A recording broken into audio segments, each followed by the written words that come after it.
السلام علیکم ورحمۃ اللہ وبرکاتہ۔ خطبہ جمعہ مسجد نبوی از ڈاکٹر عبداللہ بھائی جان حافظہ اللہ تعالی۔ موضوع گناہوں کے فرد اور معاشرے پر مضر اثرات۔ ترجمہ و آواز شفقت الرحمان مغل حافظہ اللہ تعالی۔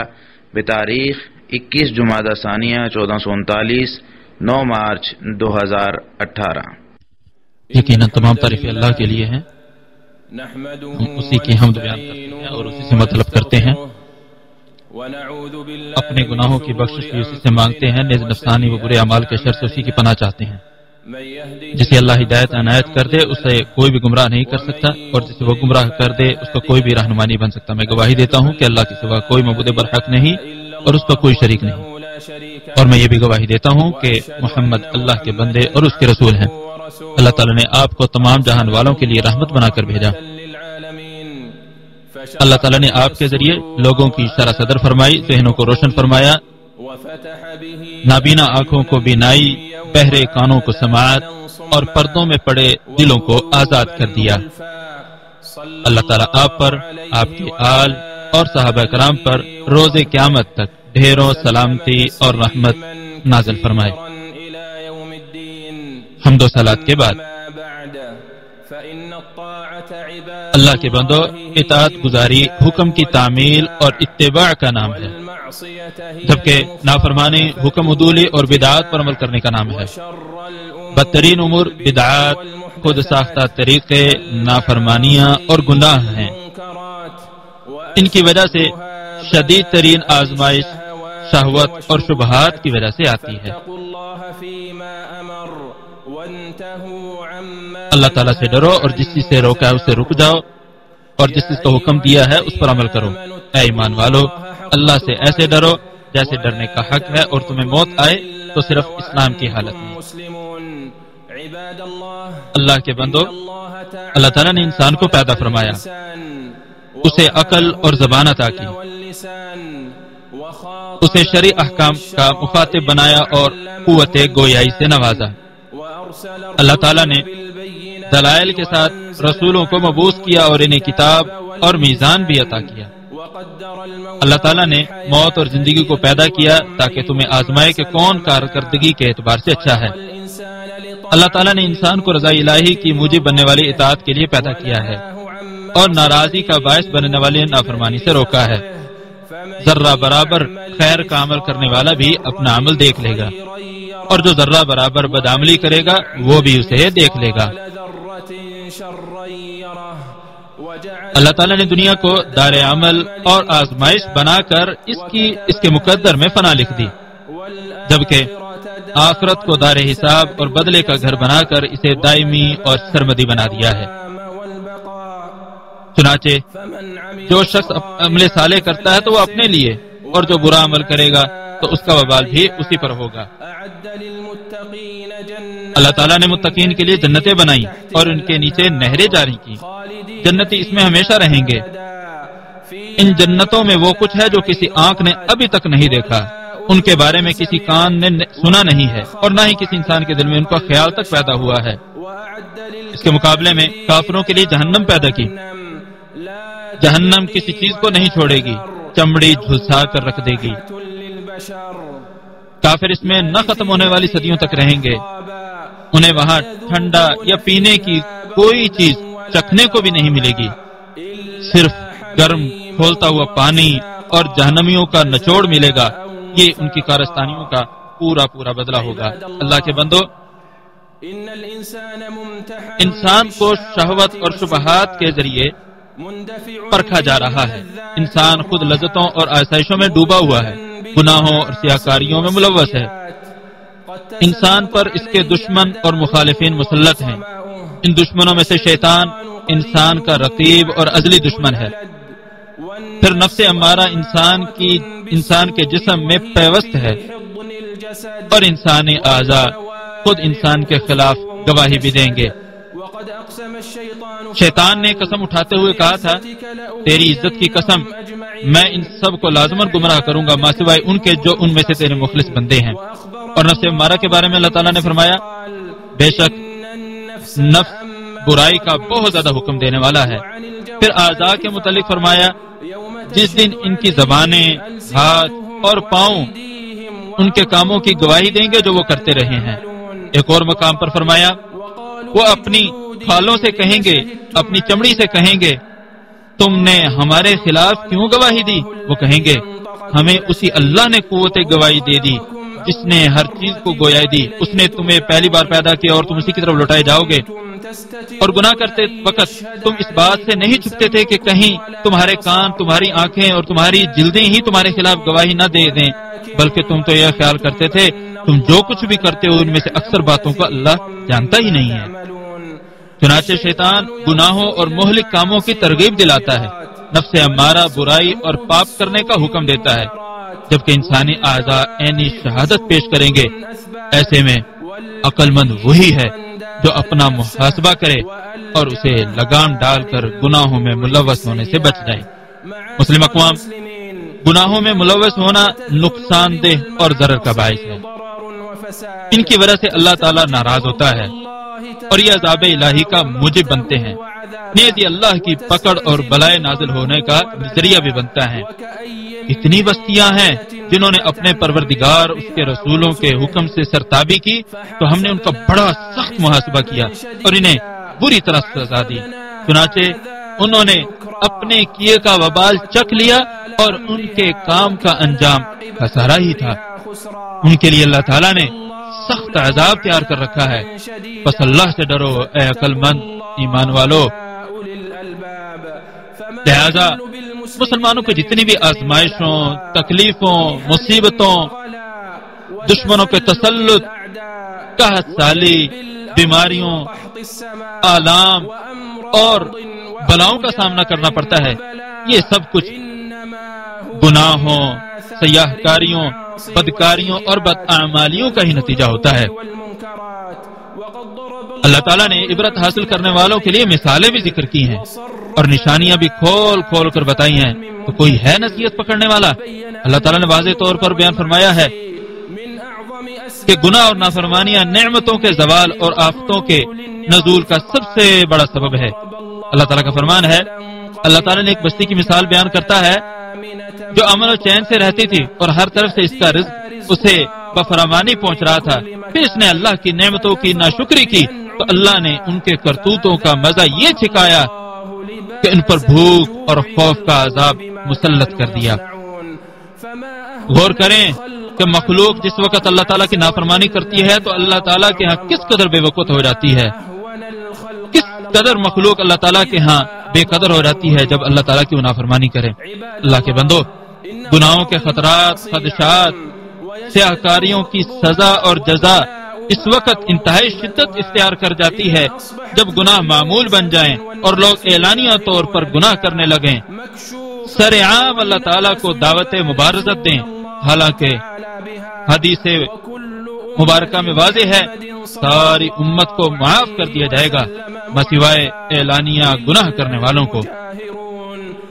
لوگ اس وقت تک تباہ نہیں ہوں گے جب تک وہ اپنے گناہوں کے لیے خود ہی عذر تراشی کرنے لگیں۔ اللہ کے بندو، اعلانیہ گناہ اللہ تعالیٰ کے حقوق کی پامالی کے ساتھ اللہ تعالیٰ کے سامنے گناہ کرنے کی جسارت بھی ہے، اس میں مومنوں کے خلاف عناد ہے۔ اس طرح سیاہ کاروں کی نفری میں اضافہ ہوتا ہے اور گناہوں کے منفی اثرات دوسروں تک پہنچتے ہیں۔ اعلانیہ گناہ سے دوسروں کو بھی گناہ کی دعوت اور ترغیب ملتی ہے۔ اگر اعلانیہ گناہ پر کوئی نہ ٹوکے تو وہ بھی گناہگار ٹھہرتا ہے۔ اگر کسی کو گناہوں کی لت پڑ گئی ہے تو وہ اپنے آپ پر پردہ رہنے دے اور جلد از جلد اللہ تعالیٰ سے توبہ مانگ لے۔ مسلم اقوام، گناہوں پر اصرار، سیاہ کاریوں میں آگے بڑھتے چلے جانا، برائیوں میں ڈوبتے جانا، گناہ کر کے مسرت کا اظہار کرنا اور اللہ کی پکڑ سے بے خوف ہو جانا، گناہوں کو معمولی سمجھنا، یہ انسان کے غافل اور اللہ تعالیٰ کے ناراض ہونے کی علامت ہے۔ یہ امور بدبختی اور تباہی کا باعث ہیں۔ چنانچہ عبداللہ بن مسعود رضی اللہ عنہ کہتے ہیں کہ رسول اللہ صلی اللہ علیہ وسلم نے فرمایا،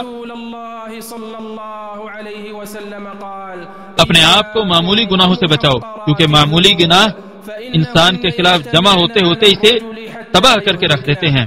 ابن مسعود رضی اللہ تعالیٰ عنہ کہتے ہیں کہ رسول اللہ صلی اللہ علیہ وسلم نے ان کی مثال ذکر کرتے ہوئے فرمایا، ان کی مثال ایک مسافر جماعت کی ہے، وہ کسی چٹیل میدان میں پڑاؤ ڈالتے ہیں اور کھانا تیار کرنے کا وقت آ جاتا ہے، اس پر ہر شخص ایک ایک لکڑی تلاش کر کے لاتا ہے، اس طرح لکڑیوں کا ایک انبار جمع ہو جاتا ہے اور وہ ان میں آگ لگاتے ہیں اور اس پر اپنا کھانا پکا لیتے ہیں۔ مسند احمد میں اس کو روایت کیا ہے۔ کل قیامت کے دن گناہ گار کی صورتحال بہت پتلی ہوگی، جب اس کے چھوٹے چھوٹے سیاہ اعمال بھی شمار کیے گئے ہوں گے اور ان کا ایک انبار بن چکا ہوگا اور وہ کہے گا، ہائے ہماری تباہی، اس کتاب نے تو کوئی چھوٹی بات چھوڑی ہے نہ بڑی، سب کچھ ہی لکھ لیا ہے اور جو کام وہ کرتے رہے ہیں سب اس میں موجود پائیں گے، اور آپ کا رب کسی پر ذرہ بھر بھی ظلم نہیں کرے گا۔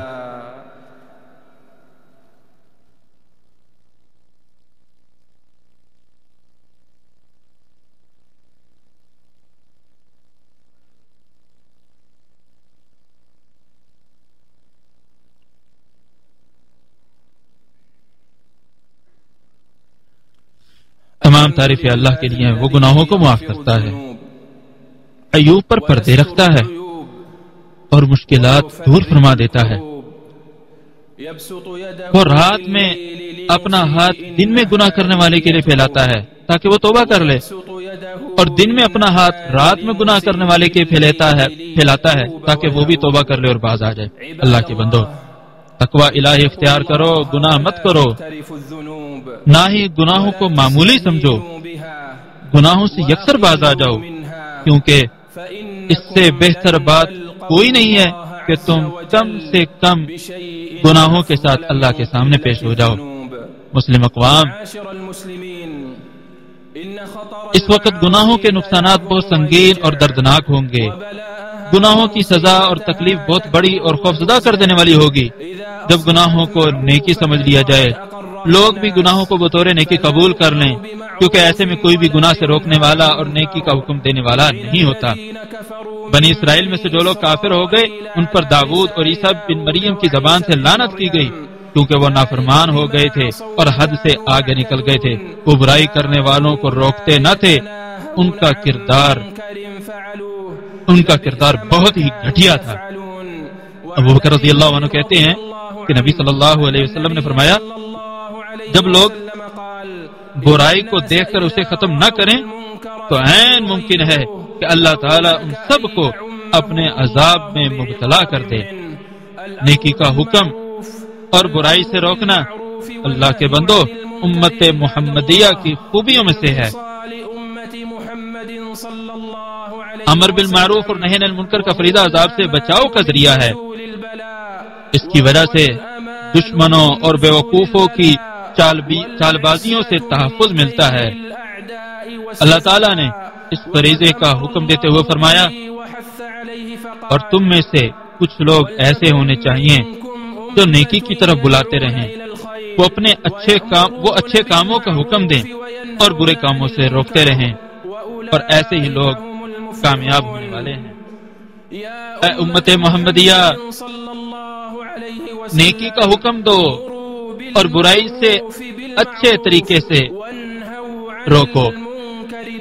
جو تم میں سے برائی کو دیکھے تو وہ اپنے ہاتھ سے اسے روکے، اگر اس کی استطاعت نہ ہو تو اپنی زبان سے، اور اگر اس کی بھی استطاعت نہ ہو تو پھر اپنے دل میں اسے برا جانے۔ یہ کمزور ترین ایمان ہے۔ اللہ کے بندو، تم سے تمہارے گھر اور ماتحت افراد کے بارے میں پوچھا جائے گا، اس لیے اپنی خواتین اور بیٹیوں کے متعلق اللہ سے ڈرو اور انہیں اللہ کی شریعت کے احکامات سکھلاؤ، اللہ تعالیٰ کے حرام کردہ چیزوں سے روکو، ان کے اعلیٰ اخلاقی اقدار پر تربیت کرو، کیونکہ کل اللہ کے سامنے تم سے ان کے بارے میں پوچھا جائے گا۔ وہ تمہارے خلاف گواہی بھی دیں گے، ان کی گواہی لکھی بھی جائے گی اور بعض پرس بھی کیا جائے گا۔ جس دن مجرم یہ تمنا کرے گا کہ اس دن کے عذاب کے عوض اپنے بیٹوں، بیوی، بھائی اور سہارا دینے والا کنبہ، قبیلہ، بلکہ زمین کی ہر چیز دے دے، صرف اس لیے کہ اسے نجات مل جائے۔ اس لیے اپنی رعایا کا آج ہی خیال کر لو اور اے ایمان والو دیدہ دانستہ اللہ اور اس کے رسول سے خیانت نہ کرو اور نہ ہی تم آپس کی امانتوں میں خیانت کرو، اور جان لو کہ تمہارے مال تمہاری اولاد تمہارے لیے آزمائش ہیں اور اللہ کے ہاں اجر دینے کو بہت کچھ ہے۔ جس کسی سرپرست کو اللہ تعالیٰ ذمہ داری سونپے اور وہ اپنے ماتحتوں کے ساتھ دھوکہ دہی کرے تو اللہ تعالیٰ نے اس پر جنت حرام کر دی ہے۔ اور جو شخص اپنے اہل خانہ کی اصلاح کے لیے کوشش کرے، اپنی زیر سرپرستی افراد کی شریعت الہی کے مطابق تربیت کرے، ان کے دلوں میں ایمان پیدا کرے تو اس کے لیے بھی اتنا ہی اجر ہوگا جتنا تربیت پانے والوں کو عمل کا ملے گا، نیز ان کے ثواب میں کسی قسم کی کمی نہیں کی جائے گی۔ نبی صلی اللہ علیہ وسلم سے ثابت ہے کہ جب ابن آدم فوت ہو جائے تو 3 ذرائع کے علاوہ سب کا ثواب منقطع ہو جاتا ہے۔ ان میں آپ صلی اللہ علیہ وسلم نے دعا کرنے والے نیک اولاد کا ذکر بھی فرمایا۔ مسلم اقوام مغربیت اس وقت گھروں میں عدم کی ہے۔ باہمی رابطے کے آلات نے اقدار کو منہدم کر کے اخلاقیات کو خراب کر دیا ہے۔ چنانچہ کل تک جو چیز گناہ تھی وہ آج عرف بن چکی ہے، اور جو چیز کل تک نیکی تھی وہ آج پسماندگی، رجعت پسندی اور شاذ بن چکی ہے۔ ابو منصور انصاری رضی اللہ عنہ سیدنا حذیفہ رضی اللہ عنہ کے پاس آئے تو انہوں نے کہا، ابو عبداللہ ہمیں کوئی نصیحت کر دیں۔ تو حذیفہ نے کہا، تمہارے پاس ابھی تک یقینی خبر نہیں آئی؟ تو ابو مسعود نے کہا، میرے رب کی عزت کی قسم کیوں نہیں، وہ تو آ چکی ہے۔ تو حذیفہ رضی اللہ عنہ نے کہا، یہ بات ذہن میں بٹھا لو کہ حقیقی گمراہ یہ ہے کہ تم آج کسی ایسی چیز کو نیکی سمجھنے لگو جس سے تم پہلے گناہ سمجھتے تھے، یا آج کسی چیز کو گناہ سمجھنے لگو جس کو تم پہلے نیکی سمجھتے تھے۔ اپنے آپ کو مذہبی رنگ بازی سے بچانا، کیونکہ اللہ کا دین ایک ہی ہے۔ اس لیے اللہ کے بندو سنت طریقے پر کاربند رہو، اپنے آپ کو نئے امور سے بچاؤ، کیونکہ دین میں ہر نیا کام بدعت ہے اور ہر بدعت گمراہی ہے، اور ہر گمراہی آگ میں لے جانے والی ہے۔ یا اللہ ہمیں حق کی شناسائی عطا فرما، اور ہمیں حق کی اتباع کرنے کی توفیق عطا فرما، اور ہمیں باطل سے شناسا فرما اور اس سے بچنے کی توفیق عطا فرما۔ یا اللہ ایمان کو ہمارے لیے محبوب بنا دے اور اسے ہمارے دلوں میں مزین فرما، ہمارے اندر کفر، فسق اور نافرمانی کے لیے نفرت پیدا کر دے اور ہمیں رشد و ہدایت والا بنا دے۔ یا اللہ اسلام اور مسلمانوں کو غلبہ عطا فرما، یا اللہ اسلام اور مسلمانوں کو غلبہ عطا فرما، اپنے موحد بندوں کی مدد فرما۔ یا اللہ اس ملک کو پرامن اور تمام اسلامی ممالک کو سلامتی اور پرامن بنا دے۔ یا اللہ شامی علاقے غوطہ میں کمزوروں کی مدد فرما، یا اللہ شامی علاقے غوطہ میں کمزوروں کا مددگار بن جا۔ یا اللہ ان کی جانوں کو تحفظ عطا فرما، یا اللہ ان کی جانوں کو تحفظ عطا فرما، ان کی پردہ پوشی فرما، دہشت زدہ لوگوں کو امن عطا فرما، یا اللہ دہشت زدہ لوگوں کو امن عطا فرما۔ یا اللہ ان کی بدامنی کو امن میں بدل دے، یا اللہ ان کی کمزوری کو قوت میں بدل دے، یا اللہ ان پر ظلم ڈھایا جا رہا ہے ان کا بدلہ چکا دے۔ یا اللہ ان پر جارحیت کرنے والوں کے خلاف ان کی مدد فرما، یا قوی یا عزیز، یا قوی یا عزیز۔ یا اللہ پوری دنیا میں مسلمانوں کے حالات سنوار دے، یا اللہ پوری دنیا میں مسلمانوں کے حالات سنوار دے یا رب العالمین۔ یا اللہ ہمارے حکمران خادم حرمین شریفین کو اپنے خصوصی توفیق عطا فرما، اپنے خصوصی مدد عطا فرما۔ یا اللہ انہیں اور ان کے ولی عہد کو وہی کام کرنے کی توفیق عطا فرما جنہیں تو پسند کرتا ہے۔ یا اللہ ان دونوں کو صرف وہی کام کرنے کی توفیق عطا فرما جس میں اسلام اور مسلمانوں کے لیے بھلائی ہو، یا اللہ جس میں قوم و ملک کی ترقی ہو۔ یا اللہ ہماری سرحدوں پر معمور فوج کی مدد فرما، یا اللہ ان کی خصوصی حفاظت فرما، یا اللہ ان کا خصوصی خیال فرما یا رب العالمین۔ اللہ کے بندو، اللہ تعالیٰ نے جن پر تمہیں درود و سلام پڑھنے کا حکم دیا ہے ان پر درود و سلام پڑھو۔ اللہ تعالیٰ اور اس کے فرشتے نبی پر درود و سلام بھیجتے ہیں، اے ایمان والو تم بھی ان پر درود و سلام بھیجو۔ یا اللہ اللهم صل على محمد وعلى آل محمد كما صليت على إبراهيم وعلى آل إبراهيم إنك حميد مجيد. اللهم بارك على محمد كما باركت على إبراهيم وعلى آل محمد كما باركت على إبراهيم وعلى آل إبراهيم إنك حميد مجيد.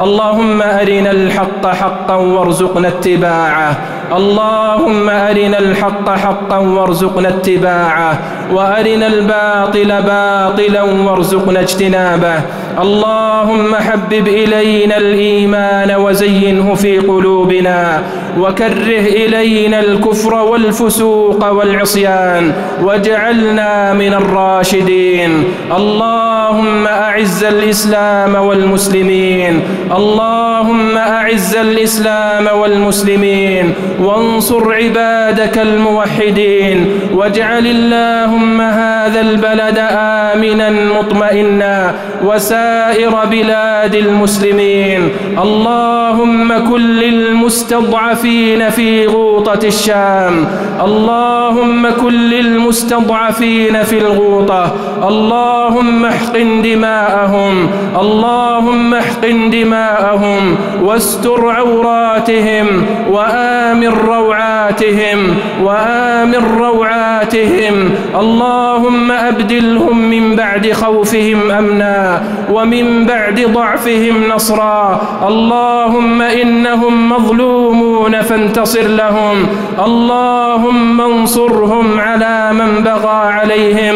يا قوي يا عزيز، يا قوي يا عزيز. اللهم أصلح أحوال المسلمين في كل مكان، اللهم أصلح أحوال المسلمين في كل مكان يا رب العالمين.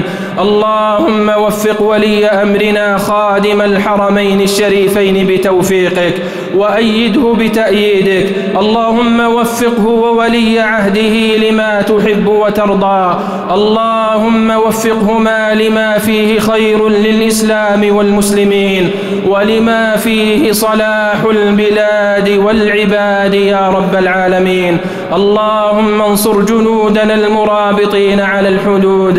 اللهم احفظهم بحفظك، واكلأهم برعايتك يا رب العالمين. عباد الله، صلوا وسلموا على من أمركم الله بالصلاة والسلام عليه فقال: إن الله وملائكته يصلون على النبي يا أيها الذين آمنوا صلوا عليه وسلموا تسليما. اللهم صل على محمد وعلى آل محمد كما صليت على إبراهيم وعلى آل إبراهيم إنك حميد مجيد، وبارك على محمد وعلى آل محمد كما باركت على إبراهيم وعلى آل إبراهيم إنك حميد مجيد.